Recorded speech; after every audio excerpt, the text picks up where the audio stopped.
கலியமூர்த்தியும் நானும் சுமார் ஒரு 15 வயசுலேருந்து நாங்கள் 2 பேரும் ஒன்றா இருந்தோம். நானும் கலியமூர்த்தியும் ரொம்ப நாள் ரொம்ப கச்சேரி நிறையா வாய்ச்சிருக்கோம். அதோட வாசிப்பே ஒரு தனி இது. அதோட முயற்சியும் அதோட உழைப்பும் தான் இந்த சிகரத்துக்கு அது வந்த காரணமே.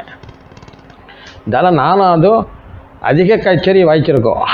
அதில் 2 கச்சேரி பற்றி நான் சொல்கிறேன் என்னோட அனுபவத்தில். ஒரு தடவை மதுரையில் சந்தனக்கூடு மதுரை நான் வாசிக்கிறாங்க. அப்போ அந்த மதுரை வீதியெல்லாம் ஒரு வீதியும் கிட்டத்தட்ட ஒரு 2 கிலோமீட்டர் இருக்கும். அந்த 2 கிலோமீட்டருக்கு முதல்ல 3 ஸ்டாப்பிங்கு தான். அதில் ஒரு ஸ்டாப்பிங்லேருந்து ஆரம்பித்து அடுத்த ஸ்டாப்பிங் வரைக்கும் கிட்டத்தட்ட ஒரு அரை மணி நேரம் ஆகும். அதில் ஒரே கோர்வையை அது அடித்து வாய்ச்சி கொண்டாந்து விட்டுச்சு. அது ஒரு பெரிய மறக்க முடியாது. இன்றைக்கும் எனக்கு அது நினப்பில் இருந்துக்கிட்டு இருக்குது. அது மாதிரி ஒரு தவுடு முயற்சியில் இது ஒரு இறக்கிறதுக்கு ஒரு 10 வருஷத்துக்கு முன்னாடி ஒரு சைஸாக இருந்துச்சு வாசிப்பு. அதுக்கு பிறகு என்ன செஞ்சது பார்த்ததுன்னு தெரியல, அது கிட்டக்க போக முடியாத அளவுக்கு அது அவரோட வாசிப்பு மாறிப்போச்சு. புரியுமே தவிர அதை வாசிக்க முடியாது. அந்த லெவலுக்கு அது வாசிக்க ஆரம்பிச்சுடுச்சு.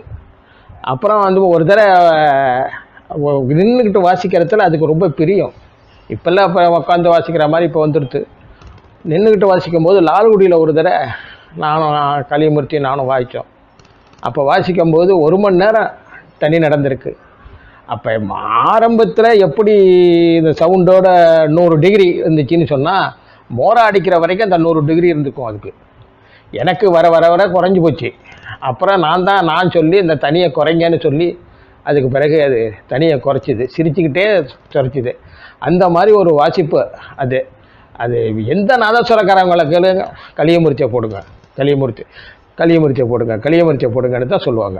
அப்படி ஒரு வாசிப்பு அது. அந்த கீர்த்தனைக்கும் அந்த பாட்டுக்கும் அந்த சுரத்துக்கும் யார் எப்படி வாசிப்பாங்க அப்படிங்கிறதெல்லாம் தெரிஞ்சு வாசிக்கக்கூடிய தவுள் அது கலியமூர்த்தி. அதை மறக்க முடியாத ஒரு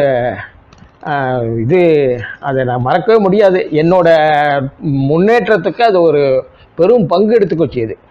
என்னோட முன்னேற்றத்துக்கு இந்த அளவுக்கு நான் வந்திருக்கிறேன்னு சொன்னால் அதில் ஒரு பங்கு கலியமூர்த்திக்கு உண்டு. நானும் நிறைய தொழில் சம்பந்தமாக டிஸ்கஷன் நிறையா பண்ணுவோம். அது ரொம்ப அதோட வாசிக்கிறதுக்கு இன்னுமே எப்படி நான் சொல்கிறதுன்னே தெரியல. எப்படின்னு கேட்டிங்கன்னா, சும்மா ஒரு இப்போ ஒரு விரலுக்கு இப்போ 4 கதி 4 சொல்லுன்னு சொன்னால் அது அப்படியே மாற்றி 8 சொல்லு அந்த மாதிரி உள்ளதாகவே அமைச்சு அது வாசிக்க ஆரம்பிச்சிது. ஆனால் புரியுமே தவிர அதை போய் நம்ம வாசிக்க முடியாது. என்னால் வாசிக்க முடியல. அது மாதிரிலாம் நான் பார்த்தேன்.